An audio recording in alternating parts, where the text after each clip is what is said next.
بسم اللہ الرحمن الرحیم۔ آئیے ایمان باللہ کے بارے میں جانتے ہیں۔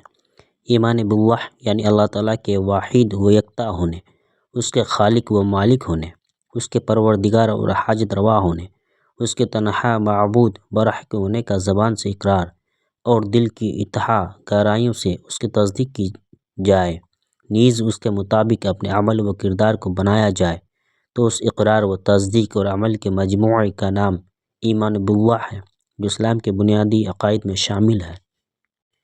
ایمان بالملائکہ یعنی فرشتوں پر ایمان لانا۔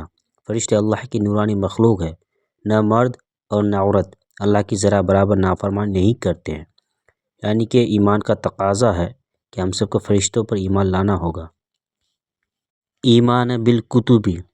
ایمان بالکتبی یعنی اللہ کی بھیجی ہوئی نبیوں میں جنہیں کتاب دیے ہیں ان پر ایمان رکھنا، جیسے کہ انجیل حضرت عیسیٰ علیہ السلام پر نازل ہوئی، زبور حضرت داؤد علیہ السلام پر نازل ہوئی، توریت حضرت موسیٰ علیہ السلام پر نازل ہوئی اور قرآن مجید آخری نبی حضرت محمد صلی اللہ علیہ وسلم پر نازل ہوئی۔ اس کے علاوہ جتنے بھی آسمانی کتاب ہے سبھی پر ایمان لانا ضروری ہے۔ ایمان بالرسالت کا مطلب ہے رسول پر ایمان لانا۔ اللہ رب العزت نے انسانیت کی ہدایت و رہنمائی کے لیے حضرت آدم علیہ السلام کی تخلیق سے ہی رسول اور نبیوں کا سلسلہ شروع فرمایا ہے۔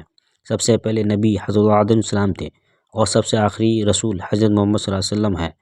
اس دوران اللہ تعالیٰ نے بے شمار انبیاء کرام مبعوث فرمائے اور وہ سب انسانیت کو اللہ تعالیٰ کی طرف بلاتے رہے۔ ایمان بالرسالہ میں یہ بات بھی داخل ہے کہ گزشتہ انبیاء کرام پر ایمان رکھا جائے۔ ایمان بالرسالہ کا اہم ترین جزو حضور صلی اللہ علیہ وسلم کی ختم نبوت پر ایمان رکھنا بھی شامل ہے، یعنی کہ دنیا میں جتنے بھی نبی آئے رسول آئے سب پر ایمان رکھنا ہے، لیکن ایمان یہ رکھنا ہے کہ حضرت محمد صلی اللہ علیہ وسلم آخری نبی ہے اور اس کے بعد کوئی بھی نبی نہیں آئیں گے۔ اب دنیا میں جتنے بھی انسان ہے سب کو حضرت محمد صلی اللہ علیہ وسلم پر ایمان لانا چاہیے۔ ایمان بالآخرہ یعنی آخرت پر ایمان لانا۔ اللہ رب العزت نے انسانیت کو اس دنیا میں آزمائش کے لیے بھیجا ہے اور زندگی گزارنے کے دو طریقے بتائے ہیں۔ ایک وہ راستہ جو اللہ کی مرضی کا ہے، دوسرا وہ راستہ جو نفس و شیطان کی خواہش کے مطابق ہے، اور پھر اللہ نے ہر آدمی کو اختیار دیا ہے کہ وہ جس طرح چاہے زندگی گزارے۔ آخرت میں اس دنیا میں کیے ہوئے سب اعمال کا حساب ہوگا۔ کامیاب لوگوں کو جنت میں داخل کیا جائے گا جبکہ ناکام لوگوں کے لیے جہنم ہے۔